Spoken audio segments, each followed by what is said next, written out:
Hello everyone. चलिए chemistry में बेटा आज हम स्टार्ट कर रहे हैं अगला कंपाउंड हमारा आयोडोफॉर्म के बाद जो है आपका कार्बन टेट्राक्लोराइड। ठीक है, इम्पॉर्टेंट कंपाउंड है और बहुत छोटा सा ही है, बहुत ज़्यादा लेंदी कंपाउंड नहीं है ये। ठीक है, चलिए तो पढ़ते हैं कार्बन टेट्राक्लोराइड। देखिए इसका जो हमारा फॉर्मूला होता है इसको हम किस तरीके से लिखते हैं, इसको आप इस तरीके से लिख सकते हैं। देखिए ये हो गए आपके 4 बॉन्ड होते हैं, सब पर ही आपके यहाँ पर Cl लगा होता है, चाहे इधर देखेंगे चाहे इधर देखेंगे। तो इस तरीके से 4 बार कार्बन के चारों ओर जो आपका क्लोरीन लगा हुआ होता है, इसलिए इसको बोलते हैं कार्बन टेट्राक्लोराइड। ठीक है, और इसका अगर हम IUPAC नेम देखेंगे तो वो हो जाएगा बेटा टेट्राक्लोरोमीथेन, ये हो जाएगा। इसका जो फार्मूला होता है वो होता है CCl4। ठीक है, इतनी बात आपको समझ में आ गई होगी बेटे। तो चलिए अब हम लोग आगे बढ़ते हैं। पहले आते हैं बेटा हम लोग मेथड ऑफ प्रिपरेशन पे, यानी कि बनाने की विधि, किस तरीके से हमारा ये बनता है। तो देखिए पहले इसकी 2 विधियाँ होती हैं बेटा, एक तो मीथेन से, दूसरा होता है कार्बन डाइसल्फाइड से। तो मीथेन से तो आप लोगों को बहुत इजीली, दोनों ही विधि बहुत इजी हैं। मीथेन से किस तरीके से होता है, मीथेन का क्लोरीनेशन अगर हम कराते हैं, यानी कि मीथेन का क्लोरीन से रिएक्शन कराएंगे आप। क्लोरीनेशन कराने पर in the presence of sunlight, यानी कि सूर्य के प्रकाश की उपस्थिति में जब इसका क्लोरीनेशन कराते हैं तो कार्बन टेट्राक्लोराइड और HCl बनता है। ठीक है, यानी कि अगर सूर्य के प्रकाश की उपस्थिति में मीथेन का क्लोरीनेशन कराएंगे तो CCl4 आपका बनता है। ये हो गया आपका पहला मेथड बेटा। सेकेंड मेथड है आपका बेटा कार्बन डाइसल्फाइड से। तो कार्बन डाइसल्फाइड की भी अगर हम क्लोरीन से रिएक्शन कराते हैं, है ना, क्लोरीन से रिएक्शन कराएंगे, लेकिन किसके प्रेजेंस में AlCl3 यानी कि एल्युमिनियम क्लोराइड, ये आपको यहाँ पे कैटलिस्ट की तरीके से वर्क करता है। ठीक है, इसकी प्रेजेंस में जब हम इसकी वर्क कराते हैं तब क्या होता है, आपके रिएक्शन में कार्बन टेट्राक्लोराइड मिलता है और यहाँ पर हमको जो है ये आपका मिलता है सल्फ़र मोनोक्लोराइड। ठीक है, ये चीज़ 2 हमें यहाँ पे प्राप्त होती हैं। और जो इसमें मिलता है CCl4, इसको मिक्सचर में से फिर हम इसका फ्रैक्शनल डिस्टिलेशन करते हैं, यानी कि प्रवाही आसवन करके इसको हम CCl4 को अलग कर लेते हैं। ठीक है बेटा, तो ये हो गई हमारी इसकी मेथड ऑफ प्रिपरेशन, यानी कि निर्माण की विधियाँ। अब आगे इसकी फिजिकल प्रॉपर्टीज़ पढ़ लेते हैं। देखिए बच्चों, फिजिकल प्रॉपर्टीज़ में सबसे पहला पॉइंट तो हमारा यही आता है कि ये कलरलेस होती है। ठीक है, जो भी कंपाउंड हो, सबसे पहले कंपाउंड में हम क्या करते हैं, यही पढ़ते हैं बेटा कलरलेस है या नहीं। तो ये सबसे पहली चीज़ होती है कलरलेस होती है, जल से भारी होती है। ठीक है, और भी कई सारे लिक्विड से आपके भारी होती है। और इसके बाद में फिर आपका वाटर में इनसॉल्युबल होती है, यानी कि डिज़ोल्व नहीं होती है। ऑर्गेनिक कंपाउंड्स में सॉल्युबल होती है। ऑर्गेनिक कंपाउंड जैसे कि आपके ईथर, अल्कोहल, इन सब में ये डिज़ोल्व हो सकती है। और लास्ट पॉइंट है आपका नॉन कम्बस्टिबल है, यानी कि अज्वलनशील होती है, जल्दी से आग को नहीं पकड़ता है CCl4। तो ये एक अज्वलनशील कंपाउंड होता है। ठीक है, बस ये हमारी आपकी जो है फिज़िकल प्रॉपर्टीज़ हो गई हैं बच्चों। ठीक है, अब चलते हैं हम लोग केमिकल प्रॉपर्टीज़ की ओर। केमिकल प्रॉपर्टीज़ में बेटा पहली रिएक्शन हम लोग पढ़ रहे हैं रिडक्शन।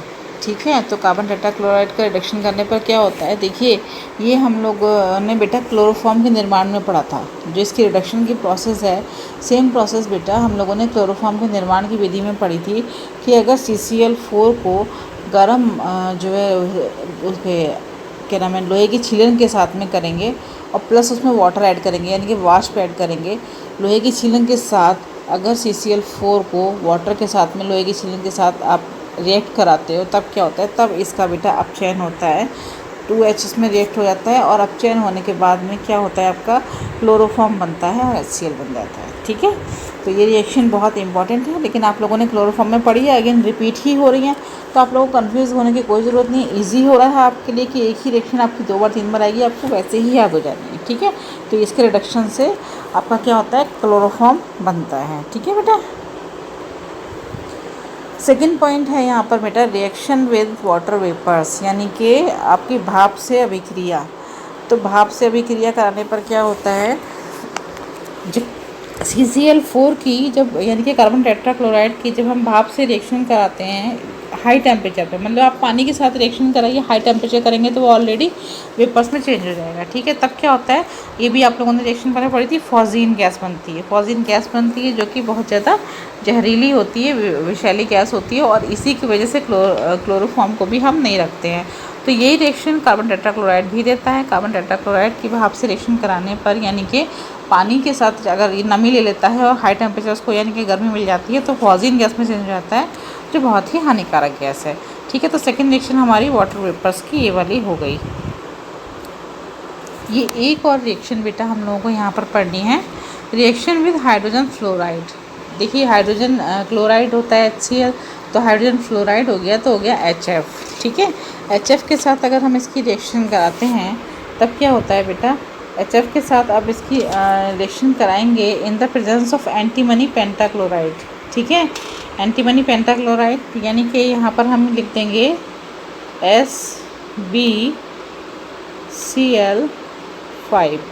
ये यहाँ पे ज़रूर लिखिएगा बेटा। एंटीमनी पेंटाक्लोराइड जो है आपका यहाँ पर उत्प्रेरक की तरीके से कार्य करता है। इसकी प्रेजेंस में जब आप ये वाला वर्क कराएंगे, इसकी रिएक्शन कराएंगे कार्बन टेट्राक्लोराइड की हाइड्रोजन फ्लोराइड से, तब आपका फ्रेऑन गैस बनता है। फ्रेऑन गैस बनता है, और फ्रेऑन गैस हम कहाँ यूज़ करते हैं, फ्रेऑन गैस हम यूज़ करते हैं बेटा आपके रेफ्रिजरेटर की तरीके से, यानी कि AC में कूलिंग के लिए यूज़ कर सकते हैं। जो आपका फ्रिज होता है, फ्रिज के अंदर जो कूलिंग होती है उसके लिए भी आपकी ये गैस यूज़ होती है। फ्रेऑन की बहुत सारे अभी हम डिटेल में कंपाउंड पूरा पढ़ने वाले हैं फ्रेऑन का, हमारे सिलेबस में है, तब तक आप इस रिएक्शन को ध्यान से देखिएगा। ये आपकी रिएक्शन है बेटा कार्बन टेट्राक्लोराइड की HF यानी कि हाइड्रोजन फ्लोराइड से रिएक्शन कराने पर in the presence of antimony pentachloride. ये हो गया आपका एंटीमनी पेंटाक्लोराइड। तो रिएक्शन कराने पर क्या बनेगा बेटा आपका, यहाँ पर आपका बन जाएगा फ्रेऑन, यानी कि इसको अगर आप नाम लेंगे तो नाम क्या हो जाएगा इसका अगर नाम लेते हैं हम तो नाम हो जाएगा हमारा डाईफ्लोरो। ठीक है, डाईफ्लोरो मीथेन, इसको ही हम फ्रेऑन बोलते हैं। और इसके बारे में मेन पॉइंट तो यही है कि इसका उपयोग आप रेफ्रिजरेंट यानी कि कूलिंग के लिए किया जाता है, कई सारी मशीनों के अंदर कूलिंग के लिए की, डायरेक्ट आप कूलिंग के लिए नहीं इसको यूज़ कर सकते हैं। ठीक है बेटा, तो ये रिएक्शन आपकी थर्ड रिएक्शन हो गई। चलिए बच्चों, तो इसके उपयोग हम लोग पढ़ लेते हैं। देखिए पहली चीज़ तो ये होती है बेटा कि ये जो होता है आपका कार्बन टेट्राक्लोराइड, ये आपका बहुत अच्छा सॉल्वेंट होता है, यानी कि इसमें आपका अगर आप इसमें तेल डाल दो, ठीक है, फैट डाल दो, यानी कि कोई सी चिकनी चीज़ जो होती है आपकी, मोम डाल दीजिए, रेजिन डाल दीजिए, जो इस तरीके के कंपाउंड होते हैं जो आपके चिपक जाते हैं, उनका ये बहुत ही अच्छा, बहुत अच्छी क्वालिटी का जो है विलायक होता है, उन सबको ये अपने में डिज़ोल्व कर लेता है।